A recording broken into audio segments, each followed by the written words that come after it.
Atenção! Começa agora uma teleaula de Física do ensino médio. Você vai assistir a teleaula de número 49. Bons estudos!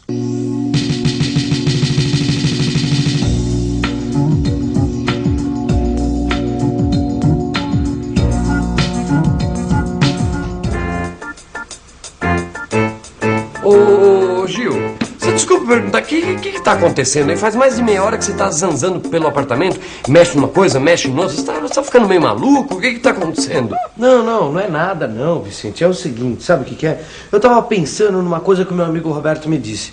Que a gente é capaz de entender a luz pelas coisas mais simples do nosso dia a dia, sabe? Através de um rádio, um micro-ondas, uma chapa de pulmão. Então eu tô aqui pesquisando. Mas agora não adianta você ficar só olhando. Você tem que se informar, entendeu? Não esquenta a sua cabeça. No final dessa teleaula aqui, você vai estar craque no assunto. Hoje você vai aprender o que são e quais são as características das ondas eletromagnéticas. Vai descobrir o que são os fótons e o que é a luz.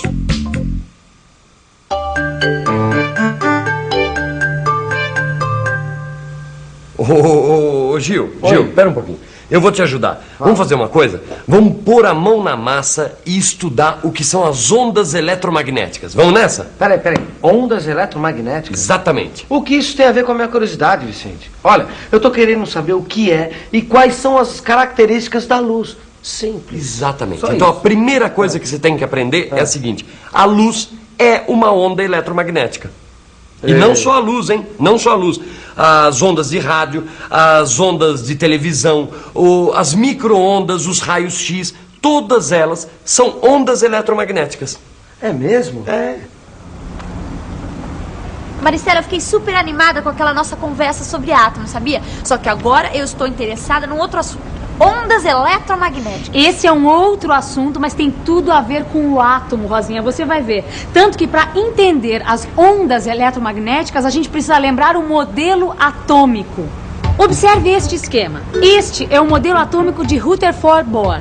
Neste modelo, os elétrons se distribuem em níveis de energia ao redor do núcleo. Nos níveis mais afastados, a energia do elétron é maior.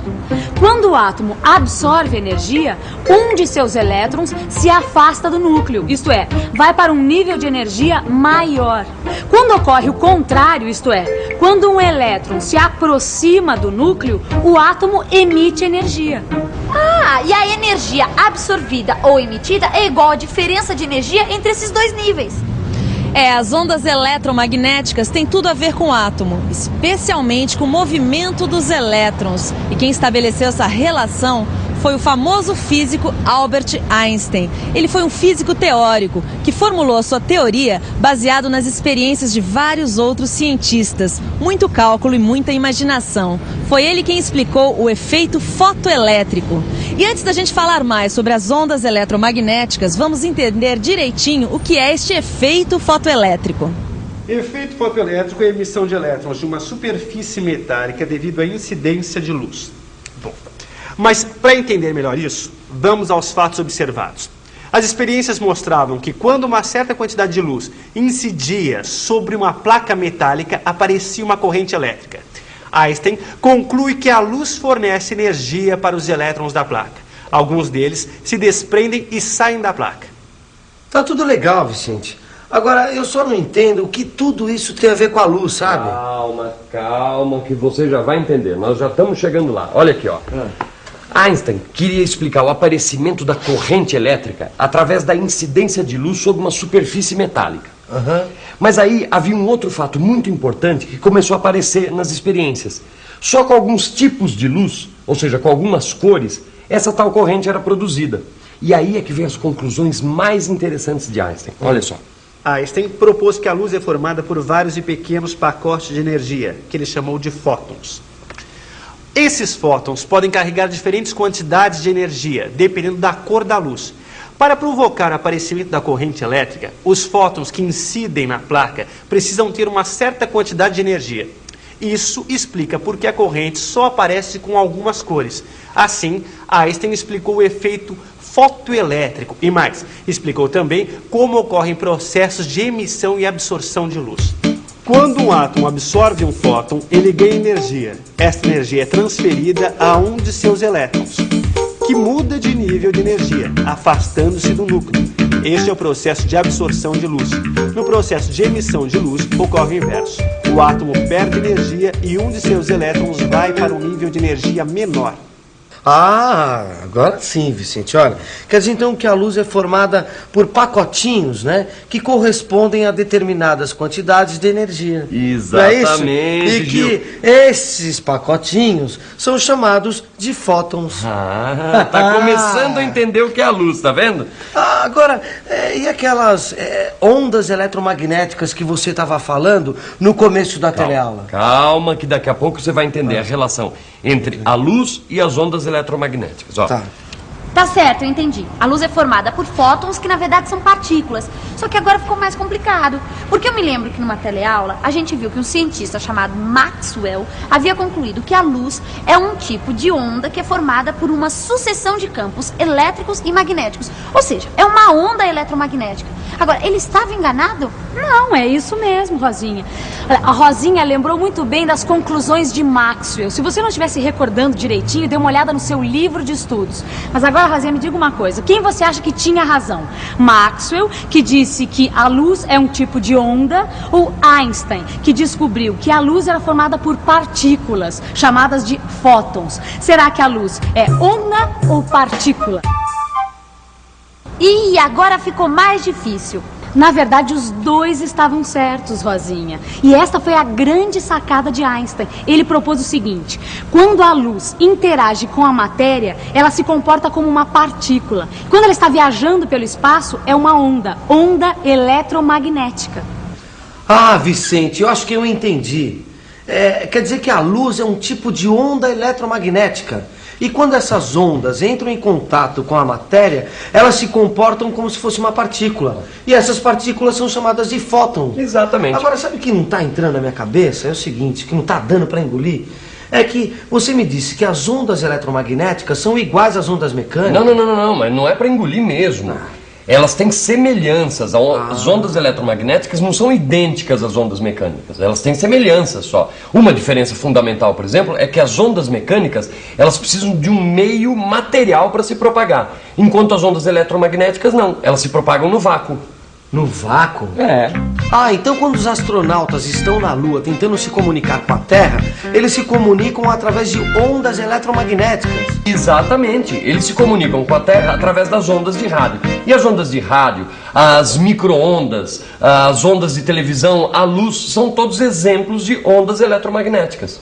Agora ficou mais fácil, né, Maristela? Porque se quase tudo que vale para as ondas mecânicas vale também para as ondas eletromagnéticas, então fica mais fácil entender as características das ondas eletromagnéticas. E fica mais fácil mesmo, Rosinha. É só você lembrar que todas as ondas são caracterizadas por um valor de frequência e comprimento de onda. No seu livro você vai encontrar tudo isso. Nele você descobre como essas grandezas se relacionam e encontra os valores de frequência e do comprimento de onda de diversas ondas eletromagnéticas. Como você viu, as grandezas que caracterizam as ondas eletromagnéticas são as mesmas grandezas que caracterizam as ondas mecânicas. Dá pra gente calcular os valores dessas grandezas, mas antes disso, você precisa saber como é produzida uma onda eletromagnética. Ela é produzida toda vez que uma carga elétrica é acelerada ou freada. Ou seja, quando uma carga elétrica fica em movimento de vai e vem, é que se produz uma onda eletromagnética.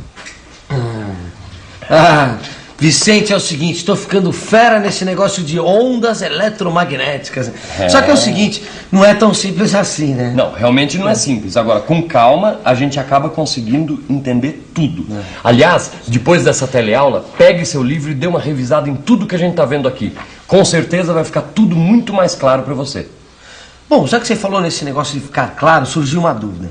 Olha, se as ondas do rádio, da TV, do micro-ondas, se todas essas ondas são ondas eletromagnéticas, por que o nosso olho só consegue perceber a luz? Não consegue perceber, por exemplo, as ondas do rádio? Essa é uma boa pergunta. E para saber a resposta, a gente vai precisar conhecer o espectro eletromagnético. Espectro eletromagnético? Exatamente. Porque além da frequência e do comprimento de onda, as ondas eletromagnéticas, elas têm uma outra característica, a quantidade de energia. E a quantidade de energia, ela varia justamente de acordo com a frequência e com o comprimento de onda. Você lembra do som? As ondas sonoras, assim como as ondas eletromagnéticas, elas têm frequências, tá certo? E no caso do som, o ouvido humano só consegue captar sons com frequências num determinado intervalo, tá certo? Ah, eu já vi tudo. Então, quer dizer, no caso das ondas eletromagnéticas é a mesma coisa, não é isso? É. Então, olha, a gente só consegue enxergar as ondas cujas frequências estão num determinado intervalo. Exatamente. Agora, não se esqueça, as ondas eletromagnéticas, elas são fótons. E o nosso olho só capta fótons com uma quantidade de energia específica. Você lembra? Quando um elétron muda de um nível de energia maior para um menor, ele emite um fóton. E é esse fóton que o nosso olho absorve e transforma num sinal elétrico que vai ser mandado para o cérebro. Ah, e não tem segredo, né, Vicente? É só a gente dar uma olhada no espectro eletromagnético. Olha aqui. Aqui do lado esquerdo estão os valores da frequência das ondas eletromagnéticas cuja unidade é o Hertz. Aqui, nessa escala do lado direito, estão os valores dos comprimentos de onda. Olhando de baixo para cima, quanto mais a gente sobe, maior é a frequência e menor o comprimento de onda. E mais energéticos são os fótons que compõem a onda. Olha só, aqui embaixo estão as ondas de rádio AM. Um pouco mais acima, as de rádio FM e de TV. Logo acima estão as micro-ondas, o infravermelho e olha aqui, essa faixinha estreita aqui, luz visível. Apenas as ondas que ficam nesse intervalo é que são captadas pelo nosso olho. Aumentando ainda mais a frequência, chegamos nos raios ultravioleta. Depois vem os raios X e os raios gama, que correspondem a fótons de muita energia, resultantes de mudanças no núcleo dos átomos. E você reparou uma coisa importante, Gil? A energia dos fótons é diretamente proporcional à frequência e inversamente proporcional ao comprimento de onda. Ou seja, quanto maior a frequência e menor o comprimento de onda, mais energéticos são os fótons. Acho que agora dá para você entender por que o teu amigo Roberto disse que dava para compreender a luz a partir das coisas do dia a dia. Porque a própria luz, as ondas de rádio, de TV, as micro-ondas, os raios X que a gente usa para tirar chapa de pulmão, por exemplo, todos eles são exemplos de ondas eletromagnéticas. Só que cada uma dessas ondas tem um valor característico de frequência, de comprimento de onda e de energia. Puxa, que legal, viu, Maristela? O que mais me chamou a atenção foi a faixa da luz visível. Ela é tão estreita, né? É estreita e ainda é dividida em 6. Você quer ver? Liga esta luz aí e dá uma olhada aqui. Esta faixinha é dividida em 6 pequenas faixas e cada uma com uma frequência. Cada frequência corresponde a uma cor do arco-íris. É interessante, não é? Mas os resultados mais importantes das pesquisas sobre a luz estão mesmo na compreensão do nosso velho amigo átomo. Como assim? Bem, você viu que as ondas eletromagnéticas estão intimamente ligadas com o movimento dos elétrons. E foi através das pesquisas com a luz que os cientistas conseguiram entender melhor como as cargas se movimentam no interior do átomo. Eles perceberam que assim como o fóton tem características de onda, o mesmo acontece com os prótons, elétrons, pions, nêutrons, enfim, com todas as partículas. Todas elas são ondas e partículas ao mesmo tempo. Isso quer dizer que o tradicional modelo atômico Rutherford-Bohr, lembra, precisa ser atualizado. Hoje em dia, o modelo atômico não tem mais prótons e elétrons, todas essas partículas em órbitas e lugares bem definidos. Ao contrário, os cientistas descobriram que essas partículas devem ser representadas por regiões difusas, porque ao mesmo tempo são partículas e onda. Para isso tudo ficar claro, vamos ficar agora com a revisão. E atenção, se liga aí que é a hora da revisão. Na teleaula de hoje, você aprendeu que a luz é uma onda eletromagnética, assim como as ondas de rádio, TV, etc. Você viu que essas ondas podem se propagar até no vácuo. Além disso, as ondas eletromagnéticas são caracterizadas por um valor de frequência, de energia e de comprimento de onda. Você aprendeu também que a onda eletromagnética é ao mesmo tempo onda e partícula, e que essa partícula se chama fóton e carrega uma determinada quantidade de energia.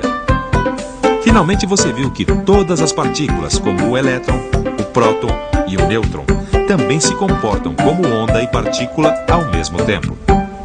É isso aí, gente. Até a próxima. Até lá.